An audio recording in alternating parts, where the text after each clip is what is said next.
Okay. Are we ready? All right, great. What's up, everybody? Welcome back to the New York Jets podcast, talking about how they are clear of every other team in the NFL. I'll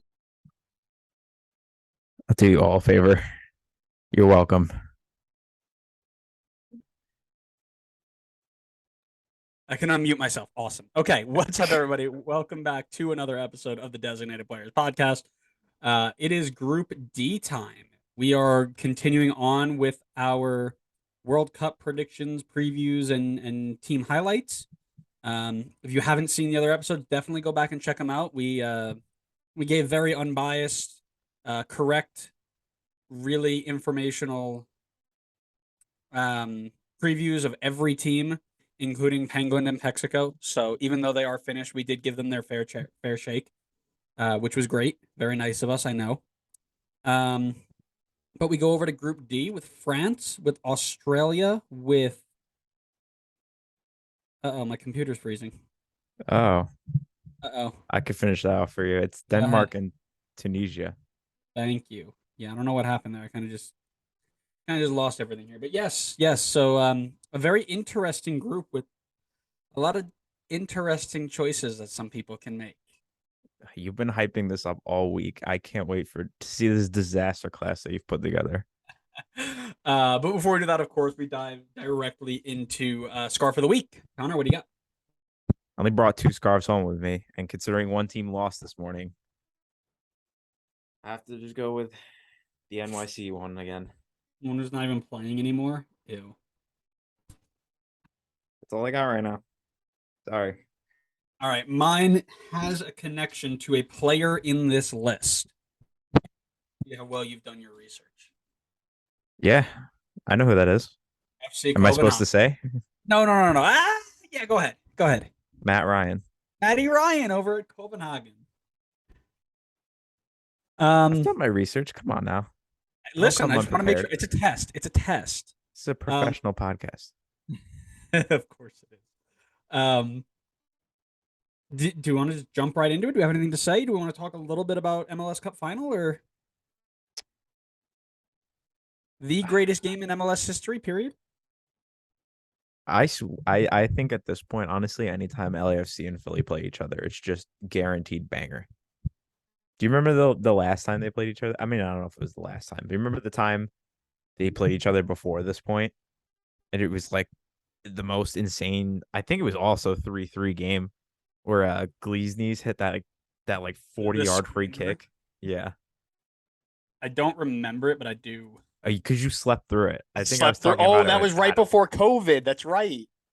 That was like we all at that time we just started up, and we all picked a game to watch, and somebody picked that game, and I was like, no way, I got to get up early for work the next day, and I slept through it. Yeah, you missed out. Uh I did. I missed a good one there.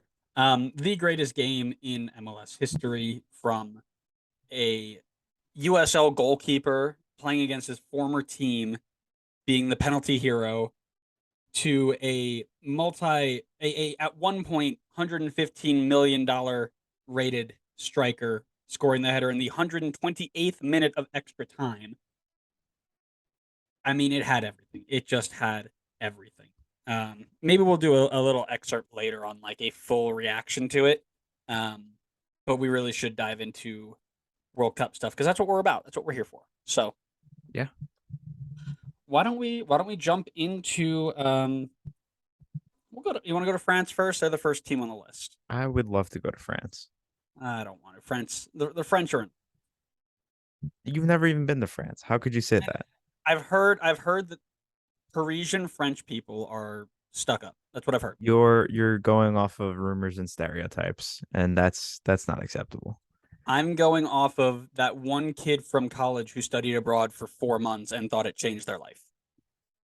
That would be you if Alfred was worldwide. Alfred is worldwide. Don't sleep on this. Anyway, so the former World Cup champions enter the tournament as the fourth ranked team in the world. In their 16th finals appearance, they're looking to be the third team in history to go back to back. Can you tell me the other two? I feel like Brazil would be a safe guess, Okay. and I don't think it's Spain. Could be like a Germany. Maybe Port no, not Portugal. I don't think so. I feel like Brazil, I feel pretty confident in guessing Brazil. And then the second one, oh, it's tough. I don't think it's Spain because I think 2010 was like one of their first or something. I'll just guess. I'll guess France. Why not? It's not France. It is Italy in Ah, 1934 Italy. and 38. How could you not? Brazil was correct. Brazil I in figured Brazil would be correct. 58 and 62. They beat Sweden and Czechoslovakia, where Italy beat Czechoslovakia and Hungary. Oh, how the turns table. Um, excuse me. Yeah, so they won Group D of their qualifying in UEFA against powerhouses like Kazakhstan, Finland, Bosnia, uh, and Ukraine. Led by Didier Deschamps, they will look to take this team to greatness yet again after a relatively disappointing Euro 2020, where they lost in pens to Switzerland in the group round of 16, and a really poor Nations League group where they barely survived relegation. They will be without some key players due to injury. However, they will be bringing back the majority of that 2018 World Cup roster. Have they? What's their form looking like? They looking okay? Well, considering it's all Nations League games, form's not going to look the best. They had a 1-1 draw against 12th ranked Croatia, followed by a 1-1 draw against 34th ranked Austria, a 1-0 loss against Croatia, a 2-0 win against Austria, and then a 2-0 loss most recently against 10th ranked Denmark. Yeah, definitely not a great look going in. Goal scorers Mbappe twice, Rabiot, Benzema, and Giroud. So, um, yeah, they've got some worries, I think. Um, Mainly injury worries. Conte and Pogba, the center mid duo that ran the show for them in 2018, both out confirmed out with injury. Which means that some key players are going to have to step up. The first one I have on my key players list is Kylian Mbappe. Is Why that do you right? do this every time when it's like someone that's obvious? It's just let me try to butcher their name as much as possible. Because we're a professional podcast. That's what we do. It's part of our thing. Um, Kylian Mbappe, obviously, one of the most dynamic players in the world. Um, his ability was on show at 2018 World Cup, and it hasn't gotten any less impressive. Um, Eight-time top scorer in competitions he's been in, four-time player of the season, one-time player of the year, five-time French champion, one-time World Cup champion, of course, um, along with a whole bunch of other things he's done for PSG. We know about his ability. We know that he has done it on the biggest stage ever. He's rapid, quick. He's got fantastic scoring ability. Defenders need to watch him. He's got 189 goals in 235 games for PSG, 28 goals in 58 games for France. So yeah, this guy is obviously going to be one to watch. Try to pick a more obvious one next time. Alex Mouille. He's not French. You don't know that. We can chase his lineage back. With the way that he plays, he might as well be. He's that good. So my next pick for a top player, it's kind of an interesting one because his French career has been really an enigma to say the least. It's been something very curious. What an It's awesome the word. current Ballon d'Or winner, Kareem Benzema. Fraud. I always Alex have a Mouille robbed. what? Alex Mouille robbed. Fraud. Stop mentioning Alex Muil. I don't want to hear any more Alex Muil. I really have no idea. I mean, I'm sure French fans will have a better idea, but I don't know if he's actually going to play with them or not, considering the fact that he went years without getting any chances, and he was definitely good enough to have. But you can't say he's not at the top of his game right now, considering he was just voted the best player in the world, at least for last season. Whether you agree with that or not, that's up to you. But he certainly played well enough to play into this team. He's played pretty well for Madrid so far this season. 7.21 rating, 5 goals, 1 assist, in 7 appearances. World Cup qualifying was also pretty strong. Played only 5 games, but 3 goals, 1 assist in those games. And in Nations League, played only 3 games, but got a goal in one of those 3 games. So could be a pretty like I mean I think we obviously think the Ballon d'Or winner is going to be pretty influential for your team if he gets the game time. So he's on my list. So his 6-year absence, by the way, was due to a blackmailing scandal, which basically was trying to out him for doing things that um,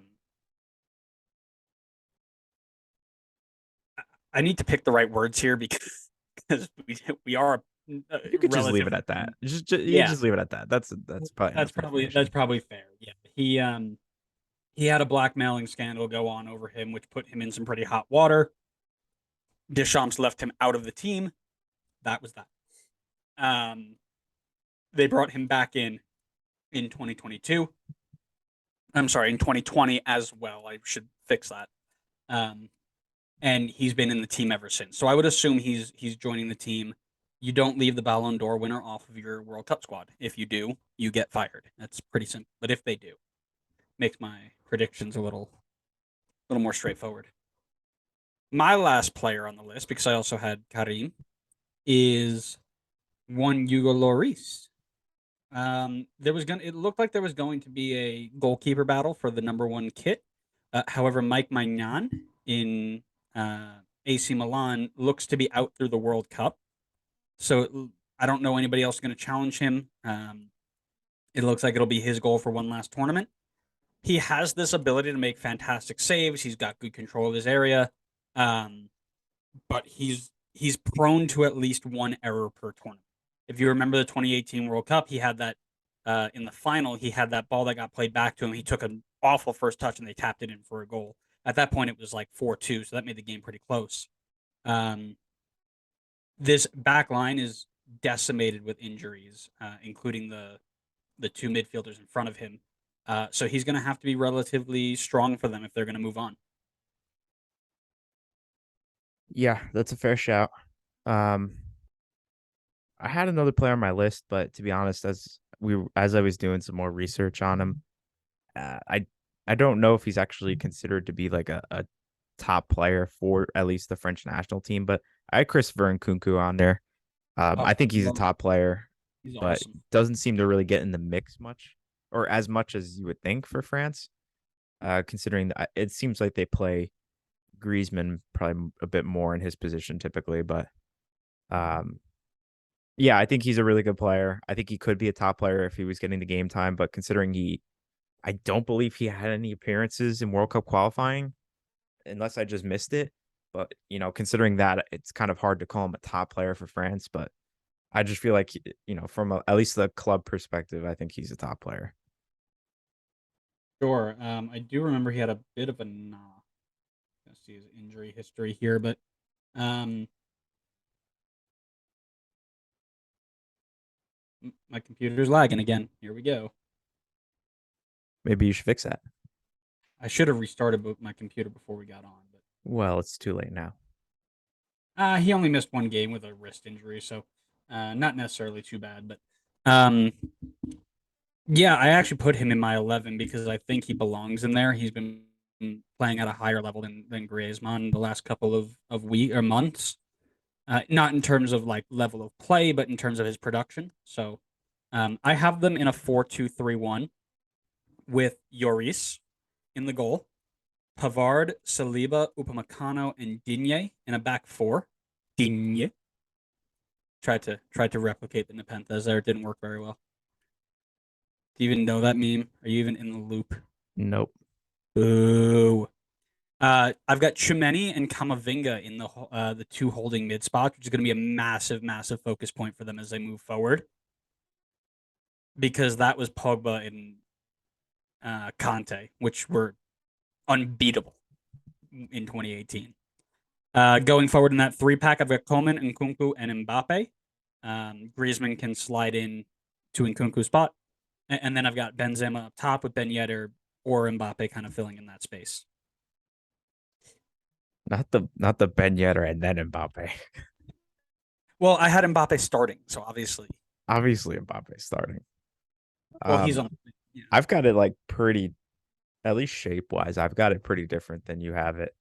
I went with a 3-4-1-2, and I've got Hugo Lloris in goal, a back three of Saliba, Badiashile, and Upamecano.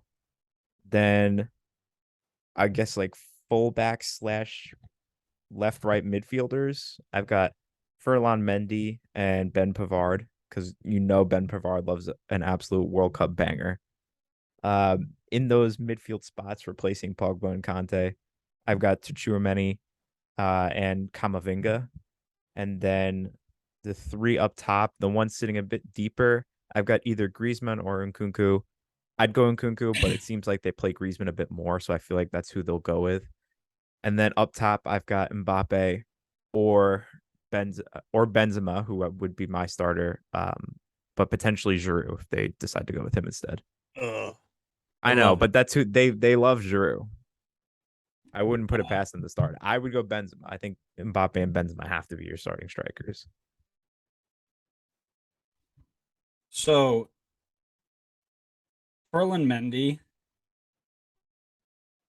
I don't know if he'll be there because wasn't he a part of the? Didn't he also have something that he was accused of? I don't know.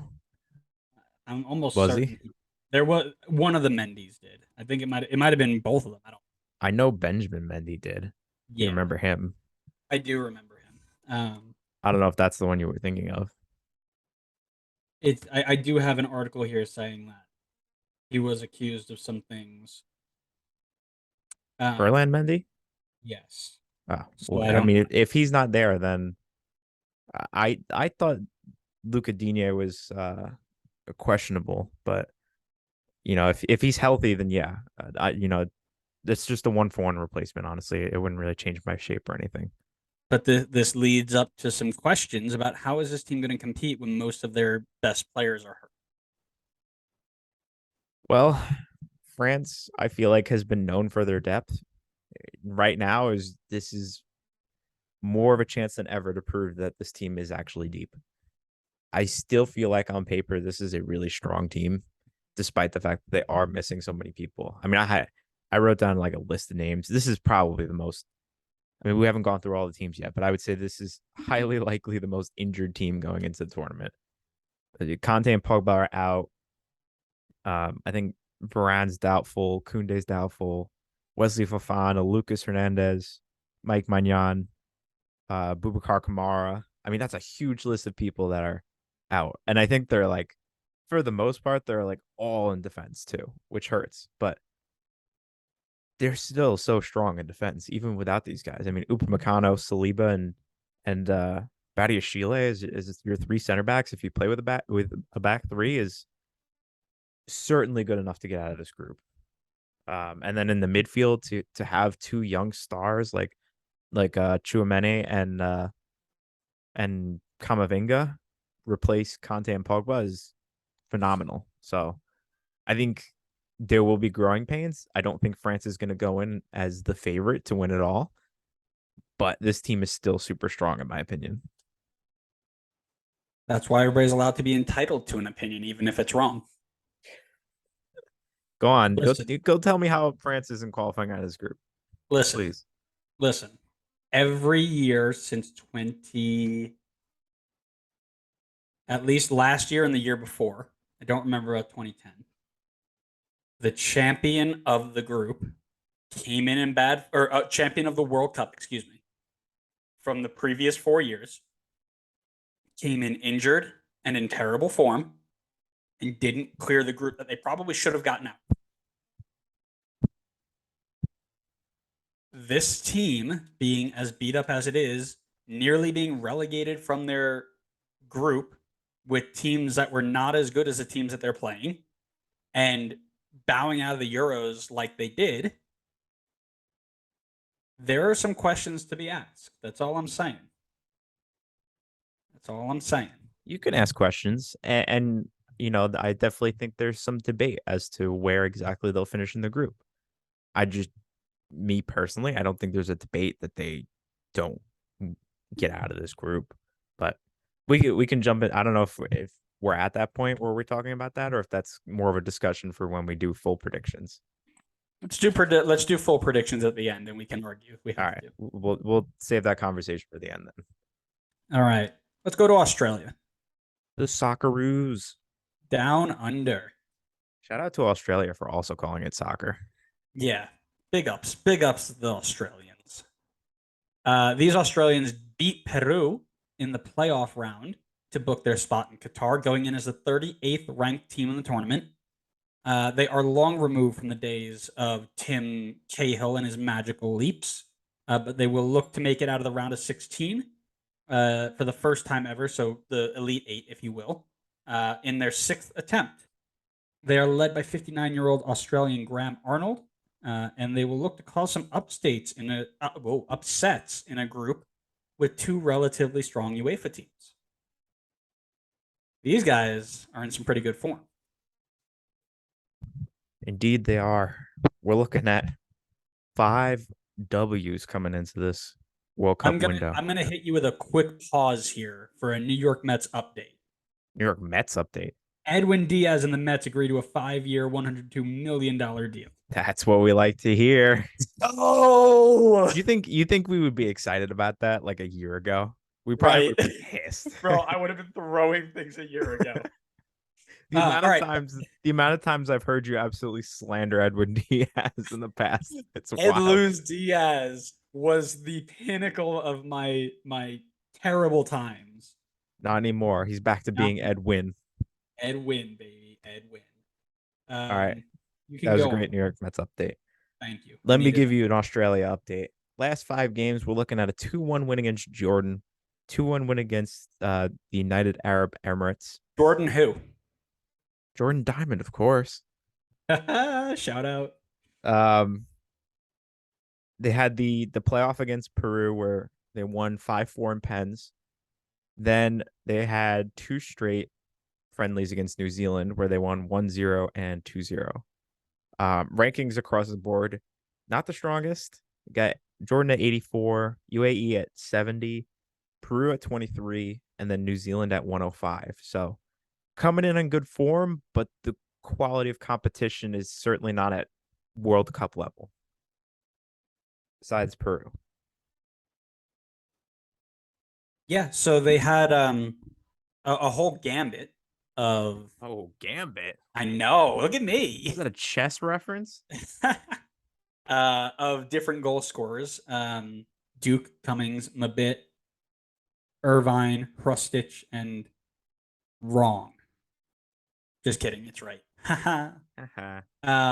Yeah, the level of play isn't the highest, but sometimes you just need to be moving in the right direction to get good results. So I like the fact that they're going in pretty high. Yeah, at least coming in confident, if anything. Correct. Yeah. Even when great players get in slumps, you don't just show up, play a bat. You have to score the ball and get used to seeing the ball go in the net. So if you're coming in and you haven't scored in 5-6 games, you're not just going to show up at the World Cup and it's going to change. It's actually going to be even more pressure. Key player number 1 for me, I love a goalkeeper. Matty Ryan, the Australian legend. He's been all over the world. Bruges, Valencia, Genk, Brighton, Arsenal at some point, Sociedad, and now at my boys, FC Copenhagen. Break out the scarf. This group's got some tough competition, some very good strikers, some good attacks, some high level of play. He's going to need to be at the top of his game to give Australia the best chance of moving on. Sure. He's on my list as well. No way. Another one that's probably on both of our lists, Aaron Moy.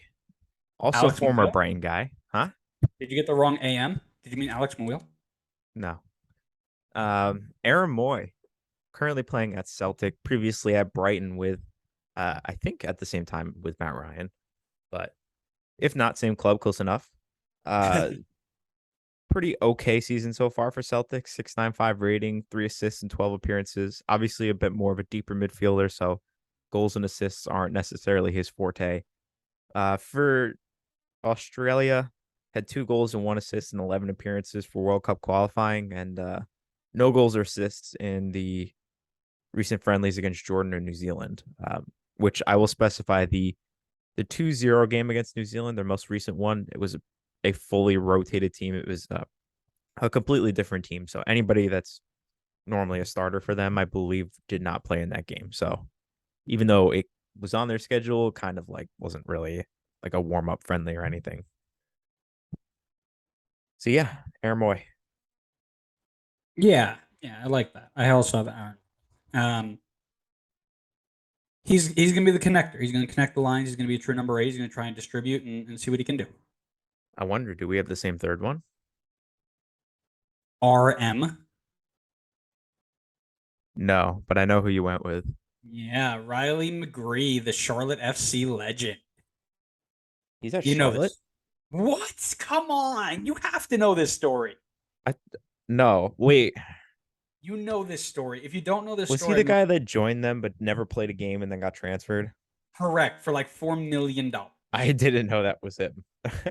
Yeah. He's at So they Middlesbrough or something, right? yeah. So they bought his contract from, oh gosh, Melbourne maybe. Aren't there two? Isn't there Melbourne and then Melbourne City? Whichever one I think is tied to. I'm sorry, Citigroup or Adelaide. non-Citigroup? Not no Adelaide. He played Okay, at okay. Melbourne. He played at Melbourne City for a while. But then he ended up at Adelaide. Adelaide sent him to Charlotte for 500K. He went on loan to Birmingham, lit it up, and then got sold to Middlesbrough for $4 million. Uh, um, yeah, so he was a Charlotte FC player for all of like 2 minutes, and he was going to be one of the most promising signings until they sold him. He was so promising, he was sold. Let's put it that way. Yeah, it was a quick flip for money. Yeah.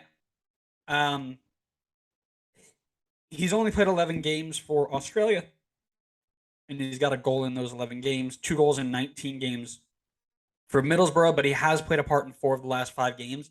And I think if he can get going in the attacking third, Australia will have a little bit of success. It's a good shout. I did not have the same third person on my list. I think my guy's questionable for the World Cup. I don't know if he's actually going to be there or not, but and I apologize for butchering this name, but Don't mess it up. Ajden Hrustic. Wow. He Oh, is that's crustic. Krustic. Is that how you say it? That's how I said it. Okay. Well, that's probably wrong. We're probably both wrong, but currently playing for Hellas Verona. 5 appearances so far this season with a 6.46 rating, and no goals or assists so far for the club, but seems to be a pretty integral part for the attack for Australia. 3 goals and 4 assists in 16 appearances in World Cup qualifying. Nothing in the friendlies, but I think if he misses out on this World Cup, that's a big loss for Australia. He seems to be a really good creative attacker for them. So I think he's the top player for them. It seemed like when I was doing some research on it that a lot of other people were saying that as well. So seems to be a pretty key piece for Australia. Yeah, key piece for Australia. Hellas Verona might want to try using him as they sit dead last in Serie A. Um, yeah, he had a goal against UAE, and he's involved in most games. So I would say that he's up there. I don't know exactly how he'll fit in. I don't have him in my starting 11 simply because of that injury. We don't know when he's coming back. But if he is, yeah, he definitely slides in and makes a difference. Yeah, 100%. All right, who do you have in your starting 11? Let me pull it up. What do you mean pull it up? Why don't you have it up right now? I have a lot of screens going on right now. You should have like 9 monitors. I don't. Why not? It's a good question. Yeah, go get some. Okay. So I've got them currently in a 4-3-3, but I think you could easily move this into like a 4-2-3-1. It seemed like they were kind of still looking to find a true like formation that works for them. Um, I just went with the formation they had in their most recent game against New Zealand.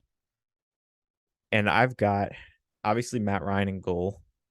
From left to right in the back, I've got Aziz Behich, Harry Suter, if he is healthy, Stoke City legend, by the way. Shout out What Jason. up, Jay? Um, and Trent Sainsbury. I've have a couple of guys that can easily rotate in there though. If Harry can't go, then I have Kai Rowles on there as well, and then of course MLS legend Milos Degenek. Right back I've got Fran Karacic, and then midfield I've got Aaron Moy, Jackson Irvine, and then I've got True if he's healthy. If not, I have my Riley McGree in there, and then up top I've got our Mabel. Um, I've got Boyle on the right side if he's healthy, and then up top I went with Lecky. But if you're looking for a true striker, then I've got Jamie McLaren there. Yeah, so a little bit different for me. I have him in the 4-2-3-1. Matt Ryan in goal.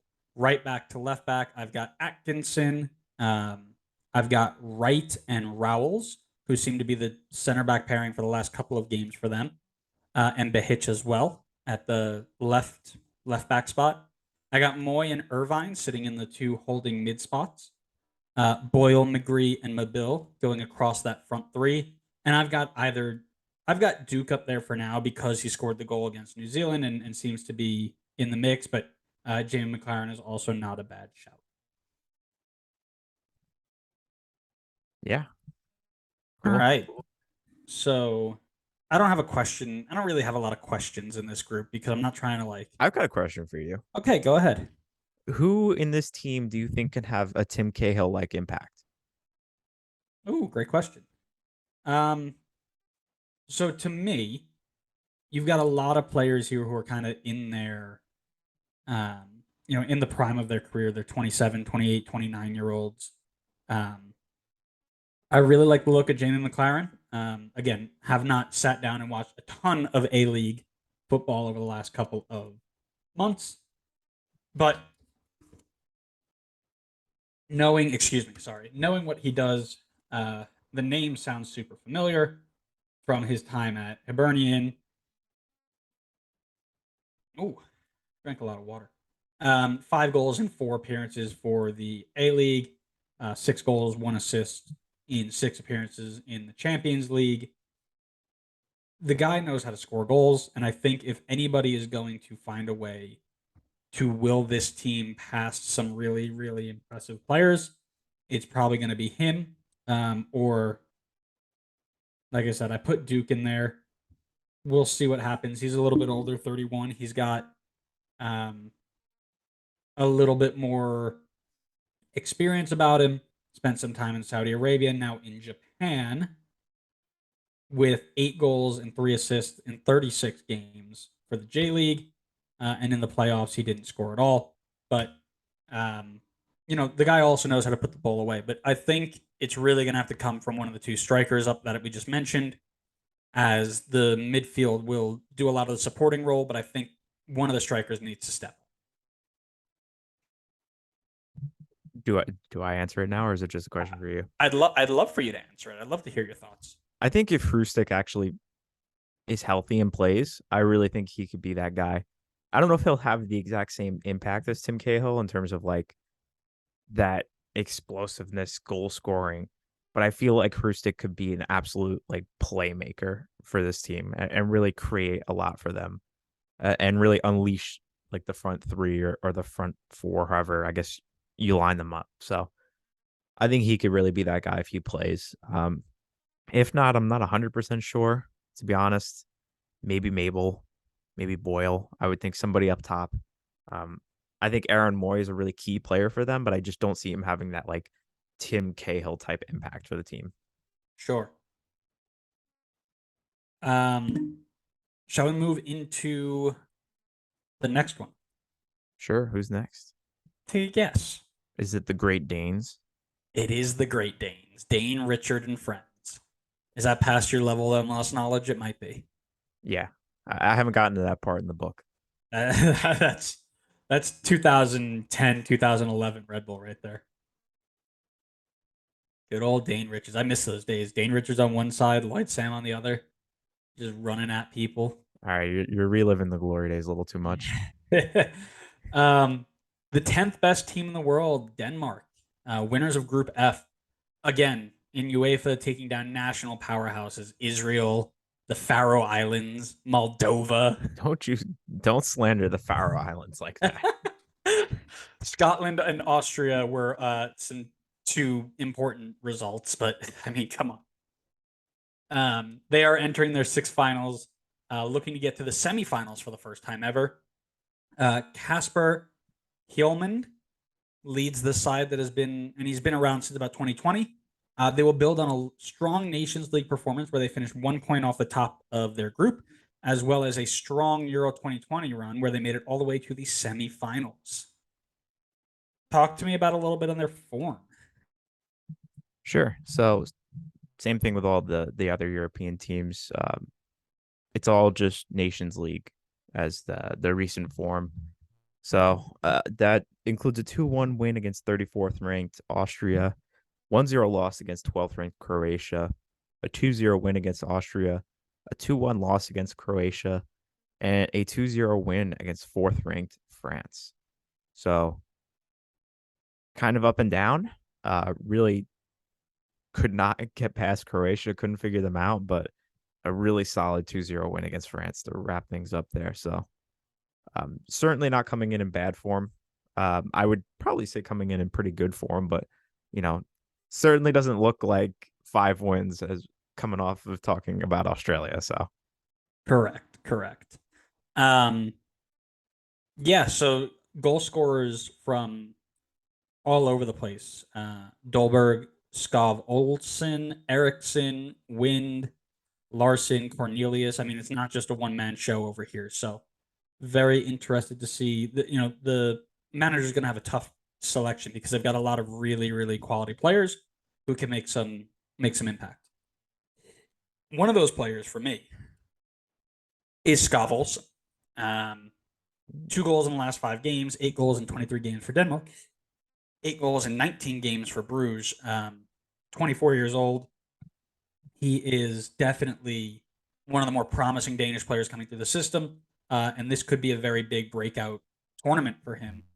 So I would definitely keep an eye on what he is doing. He's got a ton of help around him in Eriksson and Højbjerg and Dolberg and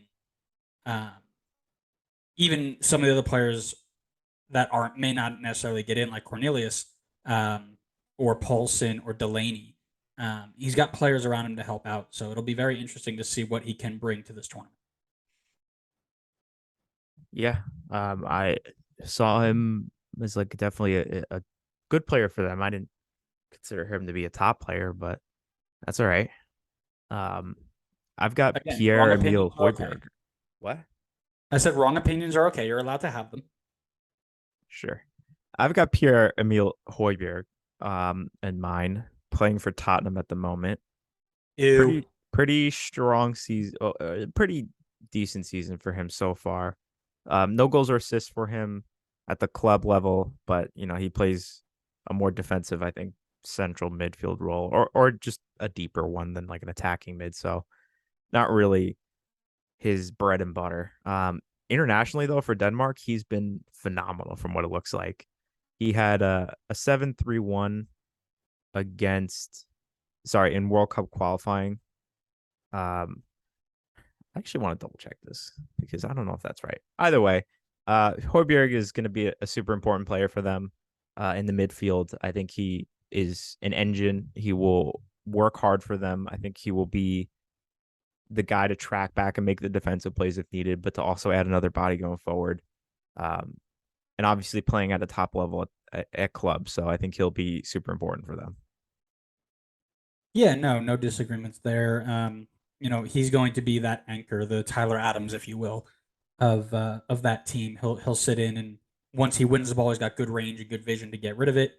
He can contribute with a goal, obviously, as we've mentioned against Austria.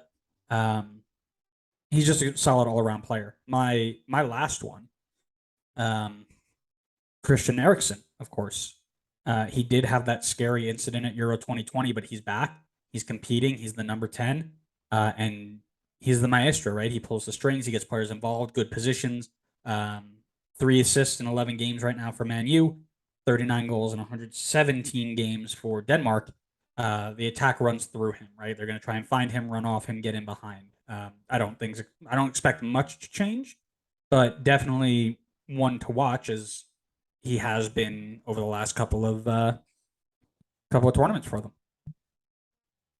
Yeah. Last guy I had on my list that we haven't covered so far, Andreas Christensen. I know he was banged up a little bit before this, but it seems like he's back now. I think he came on in the last game for a little bit of time, so seems like he's healthy. Probably just trying to build up the fitness at this point. So I think he'll be with the squad. I think he'll be starting. I think he's a major center back for them, even if he is playing for Barcelona. Um, I got to obviously watch him a lot at Chelsea. There's things that he can work on. He definitely has weaknesses, but I think overall he's a really good center back, and I think he'll be a key piece in that defense for Denmark. You just had to get that Chelsea link in there, didn't you? Yeah, I should have wore this Chelsea scarf, I guess, if he's in the list. Boo. Whoops. My Oops. starting 11, I've got them in a 4-2-3-1. I got Schmeichel in goal. I've got Christensen, Anderson, and Miley in a back four. Christensen with a K from Leipzig, then Christensen from Barca. Hoiberg and Delaney in a midfield two pivot, double six. Skav Olsen, Eriksson, and Damsgaard in the front three. And then I've got Dolberg starting, but Yusuf Poulsen can definitely jump in there at any time. So we almost have exactly the same players. I lined them up in a different shape though.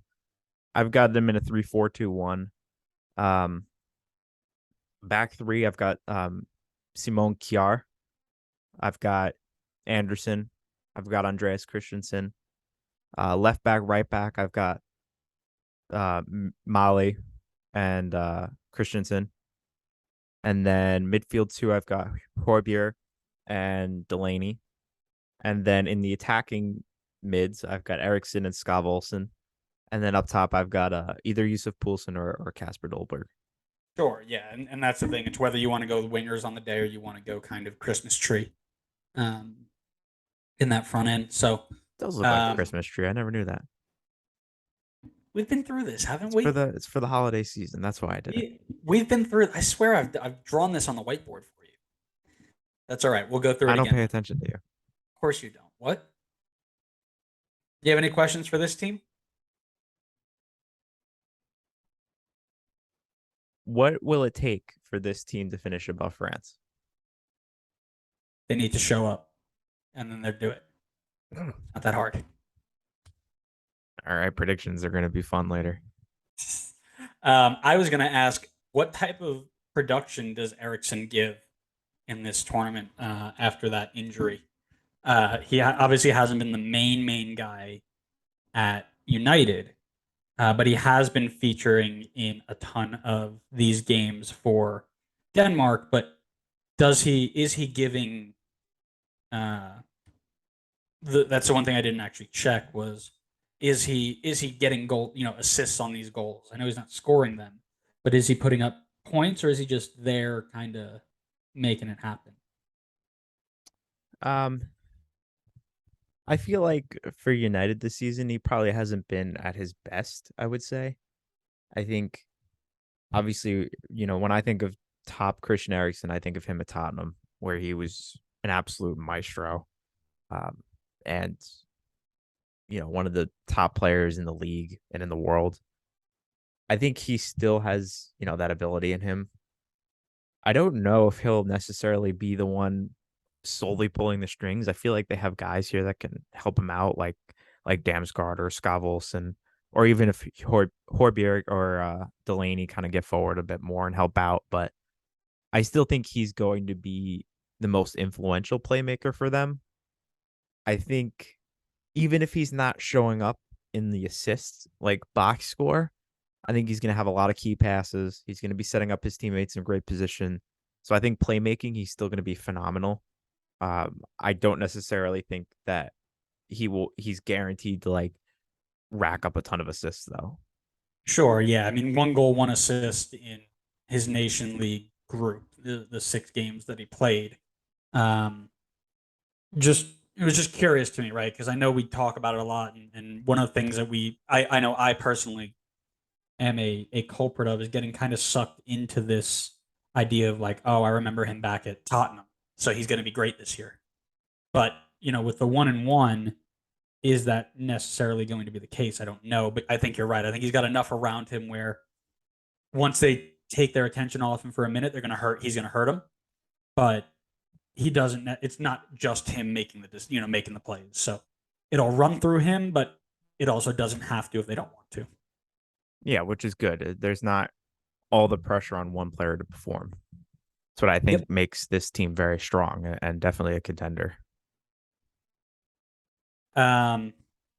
All right. So let's move on to our final team, which is Tunisia. Tunisia entering by way of beating Mali in the African qualifying third round, which is a very wild process, by the way. Do you know how the qualification worked in Africa? Maybe like very briefly. All right, because I had to look this up because I kept seeing like, oh, this team won the third round of this team, and it was always a third round champion. I'm like, what does that mean? Well, I know that they have like it's not like you play down typical tournament styles where you get like a one-on-one final. It's like you have groups, and then I think you kind of get like you have obviously like top seeds and then second place seeds, and then I think it's almost like a random draw, and then you play like a two-leg affair against your opponent that you get drawn against, and it's like winner goes and qualifies or something like that. Correct. Yeah, yeah. So the first round is um, basically exactly what you said. It's kind of like a tournament where the top teams advance in, or I shouldn't use the word tournament. It's really just you get drawn. It goes by world rank, right? So the top, or the I think it's teams 27 to 54. They will play home and away. Winner of that game goes on to play teams in the top 26. So the winners of the first round and then the top 26 teams all join in and play in a group form.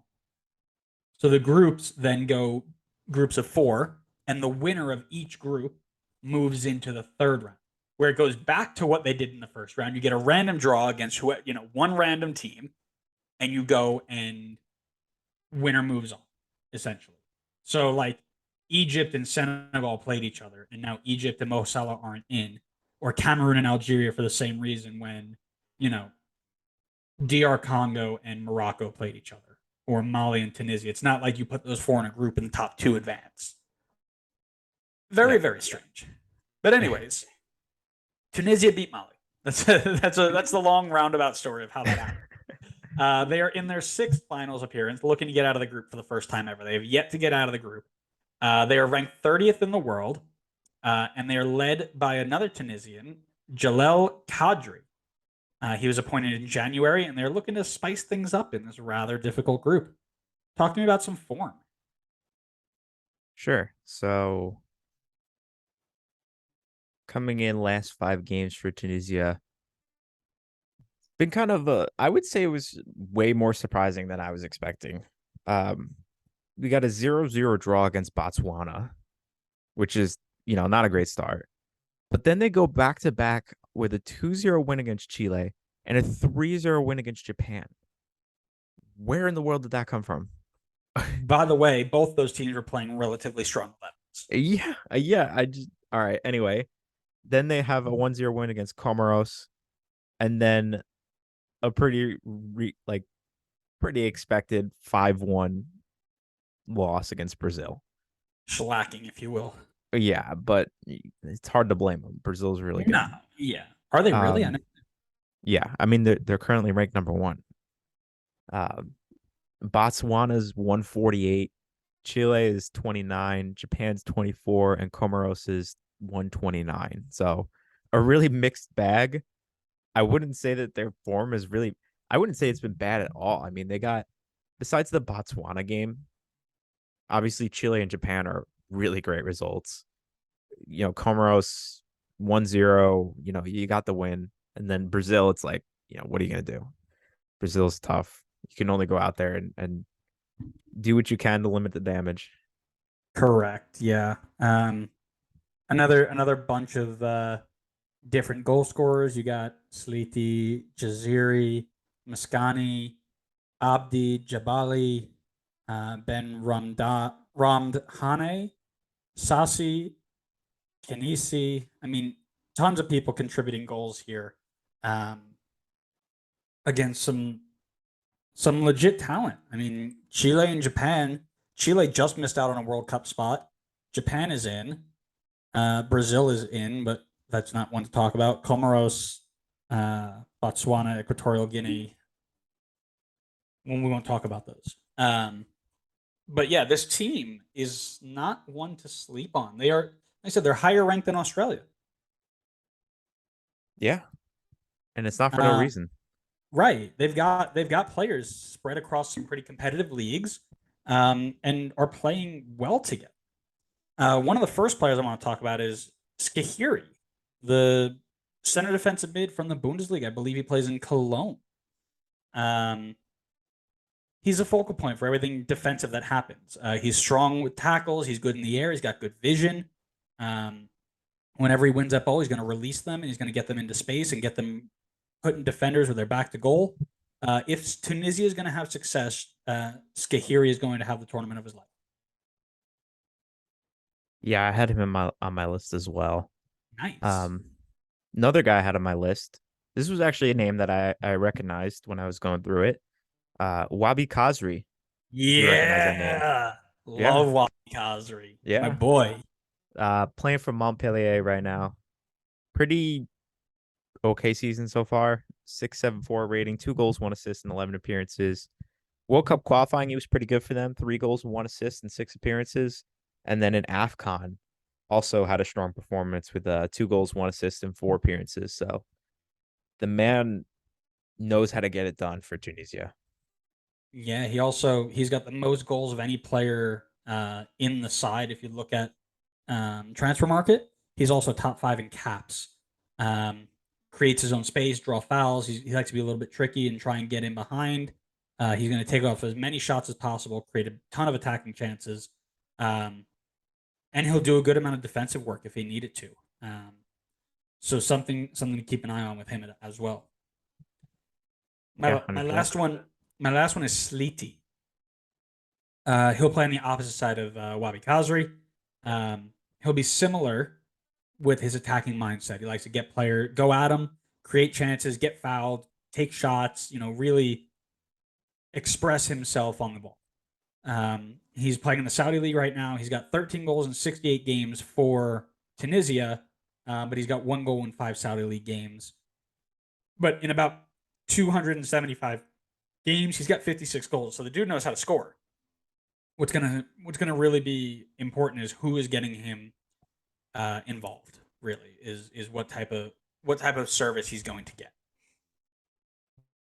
Yeah, I had originally had him on my list as well as a top player, but once I was going through kind of more in detail into like their recent fixtures and stuff, it didn't seem like he was really getting a ton of starting time. He was kind of coming off the bench more often. So I actually swapped him out for this guy because I saw his name in almost every single lineup. He seemed to be just an absolute out and out starter for them.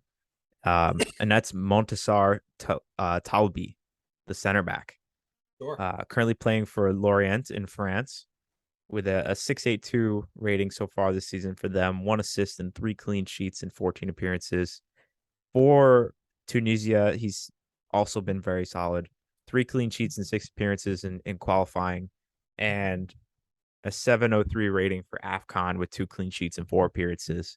But just seeing this guy's name on like almost every lineup, no matter like what shape they were in, what players they were mixing up, just kind of told me that this guy is like, he just feels like our Walker Zimmerman. Like he's probably their guaranteed center back one. So he seems to be very important to this team. Nice. I like it. What I want to know is what type of starting 11 do you have? That's really what I want. I'm going to apologize ahead of time for how bad I butchered these names, but I have got them in a 4-3-3, kind of the theme of this episode for me. Actually, no, that's not true. I haven't. I thought I had more 4-3-3s, but I just have two. I've got Bahir Ben Said in goal, left to left back to right back in defense. I've got Ali Malul, Bilal Ifa, Montasar Talbi, and Mohamed Drager. In the midfield three, I've got Elise Skiri, Aisa Laiduni, and Furjani Sassi. And then up top for the front three, I've got Yusuf Sakni. I've got either Wabi Kazri or um, Saifuddin Jaziri. And then on the right side, I've got Anis Slimani. Okay. Okay. We were close up until the front three there. So I also have them in a 4-3-3. I've got Ben Said. I've got right to left Drager, Talbi, Ifa, and Malul. In the middle three, I've got Sassi, Laiduni, and Skihiri. And in the front three, I've got Wabi Kazri, I've got Sliti, and I've got in the middle of them Jabad. So same idea, just different personnel. I think they try and get Saliti and Wabi Kazri together, considering they have. I think they're 1 and 2 in goals for this team, so it would be silly not to keep them in there. Yeah, that's fair. All right, I I'd agree. ask questions, but really the only question I have left for you. Give me your predictions. 4-1. All right. Well, I guess I'll be like the control here, considering you've been hyping up how messy your predictions are going to be. I've got Tunisia at 4. I think this team is certainly coming in good form and could definitely prove me wrong and shock some people. But I don't have a ton of confidence in this. I don't have enough confidence in this team going in. I've got Australia at 3. I don't know what it is about this Australia team, but I really like it. Um, if they were in probably a couple of other groups, I could definitely see them making a shock, like getting out of the group. I don't have like any reasonable explanation for it. There's just something about the team that I like. So I've got them in a close third. I just think that Denmark and France are a little too strong for them to get out of. I've got Denmark in second, even though Denmark got the better of France in the Nations League, and France has just been like decimated by injuries. I still think France has, a lot of World Cup experience. I still think they have a lot of quality that's they're bringing onto the field. They have Mbappe, they have Benzema, they have Griezmann. They still have a strong enough defense, a very experienced Hugo Lloris in goal. I really like this Denmark team as well, and I think they'll be a threat, especially to whoever finishes first in Group C, which I think we both agreed was going to be Argentina. That is not going to be an easy first knockout round to go against someone like Denmark if they finish second. This is easily a strong team. They're going to 100% give France a run for their money. I imagine you put them above France, and I'm actually like, I totally understand that, and I'm totally okay with that on my end. But I still think France has enough to get them to the top of the group, but I don't see them as a favorite, to be honest. Not with all the injuries. I'm stuck. Who I want to put 2 and who I want to put 4, because my 1 and 3 are set. But I got a weird feeling. This is how I'll go with it. I've got it set. This is how I was going to do it. I'm going to start with Tunisia in 4. I really, really liked their results against Japan and Chile.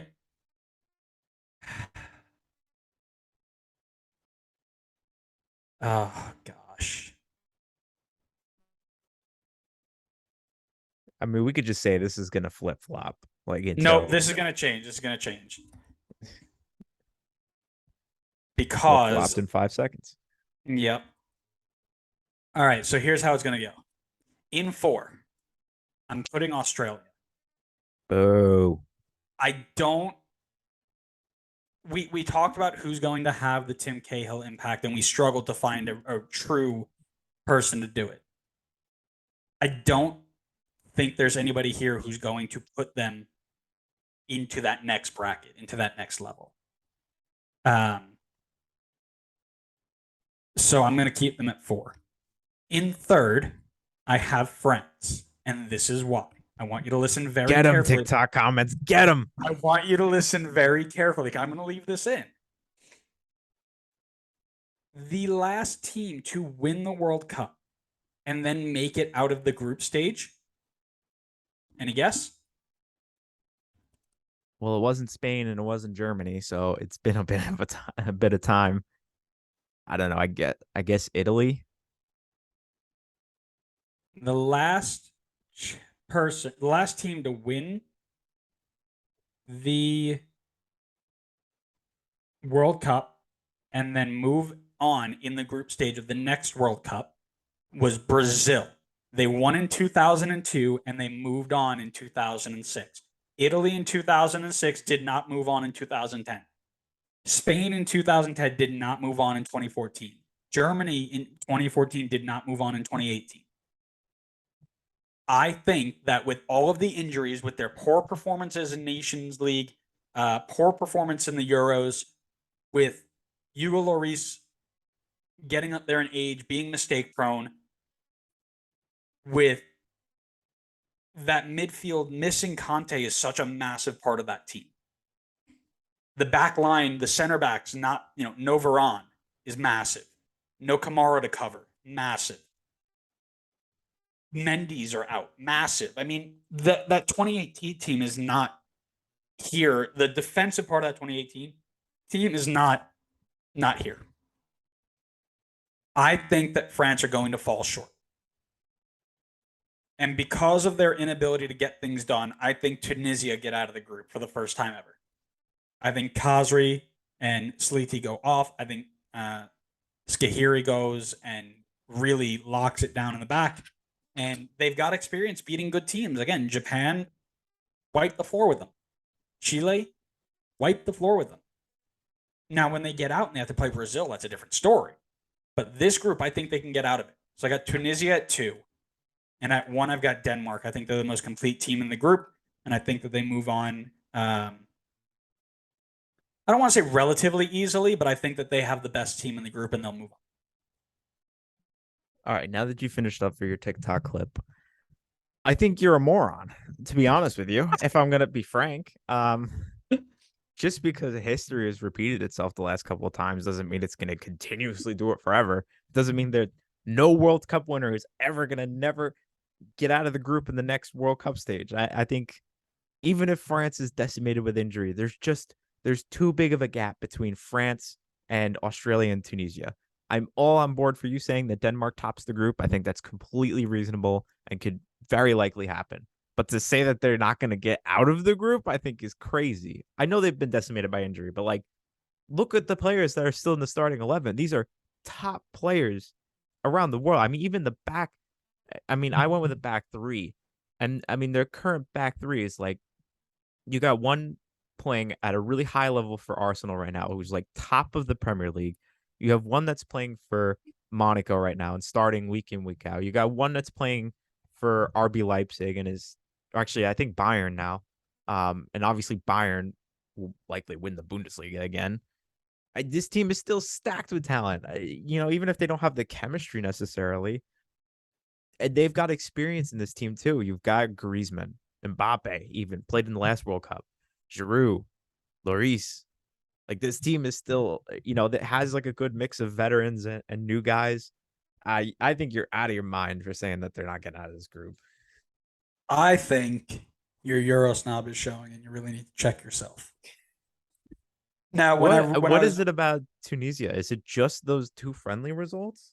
No, when I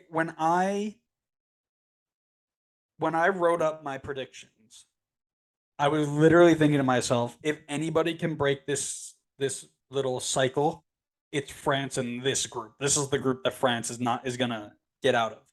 But if you look at their injuries and you look at their results and you look at their history, they're not playing well. They're due for a slip up. Now, why Tunisia? It's just because I don't feel confident in Australia at the moment. I just I don't think that they're at the level that and again, I could be wrong. Matt Ryan could go full Memo Ochoa and lose his mind and be the best goalkeeper in the tournament. But I think that Tunisia have the better attacking ability to get a point if they concede a goal. Where I don't think Australia has that, personally. I was gonna talk about it. I feel like obviously Australia could improve like everywhere in the field, but if there was like one spot that I'd want them to just upgrade automatically, it's that striker spot. All I kept thinking about when I was doing research for them was like if you just plucked Chris Wood out of New Zealand and stuck him up top for That's literally Australia, what I was thinking. Yep. I feel like that team would be sneaky dirty. Well, And I hear you. I hear you. I think I look at their attack and I'm not like wowed with it. I'm not like I don't even necessarily think that they have like a Khazri in that team, but I just feel like there's still enough quality throughout the rest of the field that they could make it work, and that they don't have to necessarily have a Tim Cahill type person on the team. Obviously, that helps a ton, but I don't think they have to have it to be competitive in the group. so we'll find out in 2 weeks. From the day of recording in 2 weeks is kickoff, Qatar versus Ecuador. And then this game, the Denmark group will kick off on Tuesday, the 22nd. So you got 16 days and we'll figure it out. But I think France is going to feel